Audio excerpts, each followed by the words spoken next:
Ako po ang inyong kapuso, Jessica Soho. Ngayong gabi, mga gagamba, pinaglalaban, pinagpupustahan. Hanggang 10,000 piso, gagambling. Hirap muna, bago ganda. Papayag ka bang ang iyong mukha tutusok-tusukin ng alambre at pagugulungan pa ng daan-daang mga karayom? Handa talagang gumastos para lang iba pa nga po talaga po magka-work. Talagang hanggat maaari, gagastusan ko.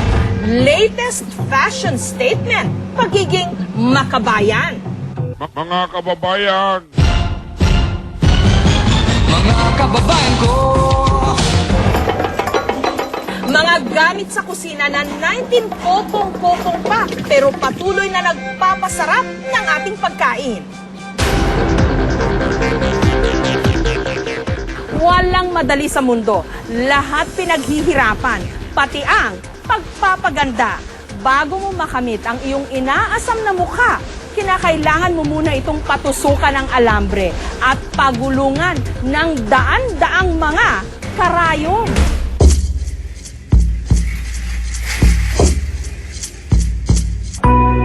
Si Dr. Henry Yu, 49 years old, naalarma raw siya sa pagdami ng kanyang mga wrinkles.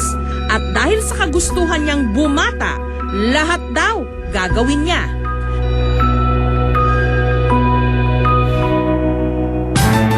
Kahit patusok-tusukin ng alambre ang kanyang mukha, ito ang Surgiwire. Latest daw sa pagtatanggal ng mga kulubot. 2 oras ang itinagal ng operasyong ito ni Dr. Henry at siya raw ang kauna-unahang pasyenteng sumubok nito dito sa Pilipinas. Yung ginagawa ko to, talagang halos very tolerable. Kasi pag na-anesthetize mo na to, kahit na anong gawin mo sa needle, din niya na mararamdaman. Gumagalaw-galaw pero hindi nararamdaman. Ito kasi yung procedure na pag ginawa mo, lifetime na.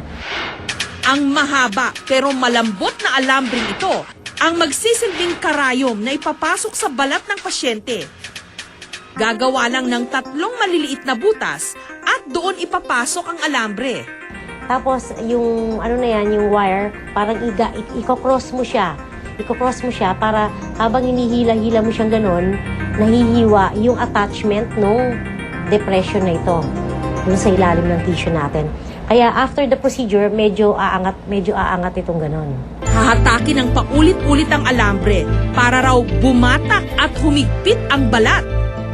Hindi rin daw masusugatan ang balat dahil yung epidermis o yung ibabaw ng balat lang ang gagalawin. 20,000 pesos ito kada session.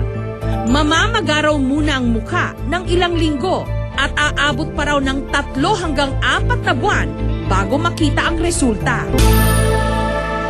At dahil 3 linggo na ang nakalilipas mula nung sumailalim si Dr. Henry sa Surgiwire, namumula at sariwa pa rin ang kanyang mga sugat sa mukha. So, kasi hindi naman tayo umabot dun sa dulo talaga. Para raw tuluyang mawala ang iba pa niyang kulubot, sasailalim uli siya sa 4 pa hanggang 5 session ng Surgiwire.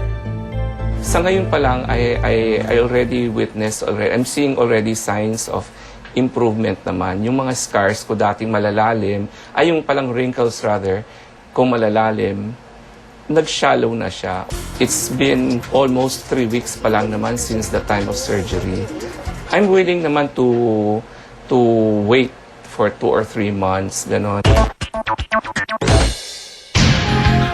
Sa ngalan ng kagandahan, marami sa atin titiisin ang lahat ng sakit. Yung iba, kahit pa mag-alay ng sarili nilang dugo. Dito sa klinika ni Doktora Vicky Bello, mismong dugo raw ng tao ang ginagamit na pampabata. Kinukunan ng dugo ang pasyente. Pagkatapos, ilalagay ito sa machine para mahiwalay ang plasma ng dugo. Ang nakuhang plasma ang ini-inject sa mukha ng pasyente para mabatak ito. Ang tawag sa procedure na ito, vampire, as in vampira. Kasi di ba mga vampire, ang alam ko, ang gaganda nila, ang gagwapo, Brad Pitt, Tom Cruise, di ba? Tapos nagiging bata sila forever dahil inaano nila yung mga dugo ng ibang tao. The vampire procedure works like that. Ang ginagawa, ang sarili mong dugo kinukuha kasi your blood is full of growth factors that can make you young. 30 to 50,000 pesos ang bawat treatment ng vampire. Bagay daw sa mga may edad 40 pataas. Pero paalala ni Doktora Bello, hindi ito pwedeng gawin sa mga may sakit o impeksyon sa dugo. Sa kasaysayan at kultura ng iba't ibang bansa, pahirapan din ang iba't ibang mga batayan ng kagandahan. Sa China, itinuring na maganda ang mga babaeng maliliit ang paa.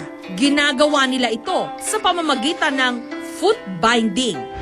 Para naman sa ilan pang mga tribo sa Asia at Africa, itinuturing na maganda ang babae na may mahabang liig. Kaya't sinasabitan nila ito ng mga neck ring na gawa sa bakal. Sa Ifugao, dito sa Pilipinas, ang pamantayan ng kagandahan ang pagkakaroon ng maraming tattoo sa katawan. Kaya ang mga babaeng Ifugao, manhid na sa mga karayom.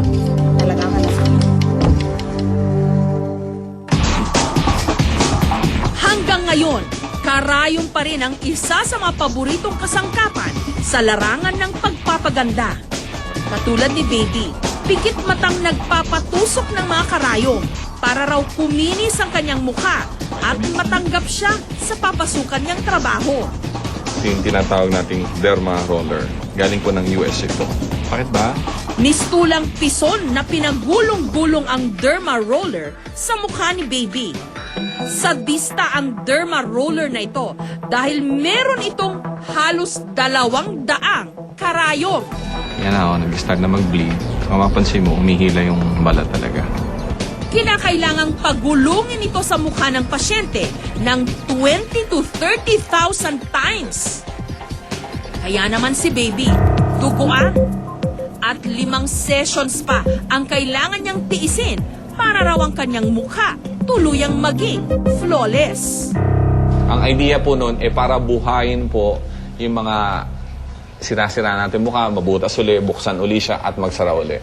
Yun. So yung mga collagen na kailangan umandar uli dyan, yun, doon nararapat paandarin uli yun. Handa talagang gumastos para lang, iba pa nga po talaga po magka-work sa mga mall, ganyan, stewardess, ganyan po. Talagang hanggat maaari, gagastusan ko. Para naman sa mga nais magpatangos ng ilong, may bagong paraan raw ngayon. Ang alar and vestibular rim trimming.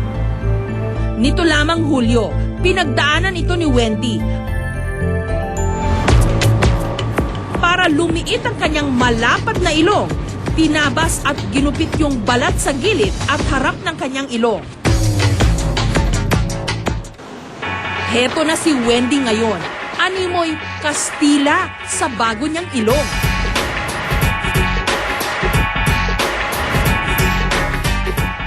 Pangit talaga ng ilong ko. Tapos yun nga, nagsisisi ako kasi dapat pa nung bata-bata pa ako, nagpa-rhinoplasty na ako. Sulit daw ang nagastos niyang 50,000 pesos. Tuwang-tuwa nga raw ang kanyang mister. Lalo pat nakatulong daw ang bagong ilong ni Mrs. sa kanilang negosyo. Sa akin, okay lang yung nag-antay ako ng 1 month, 3 months kasi it's worth it. High-tech man daw ngayon. Pagdating sa kagandahan, wala pa ring instant.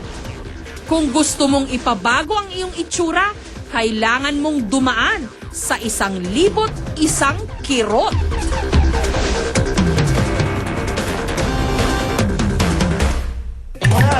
Susunod, mga gagamba, pinagpupustahan ng libo-libo.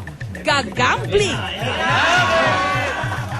Be one with us in celebrating 58 Pamana sa atin ang ating hilig sa sugal at lahat na lang pinagpupustahan mula sa sabong hanggang ending ng basketball. Ngayon, pati ang mga kawawang gagamba, pinaglalaban, pinagpupustahan. Pustahan tayo. Malaki ang pusta sa gagambling.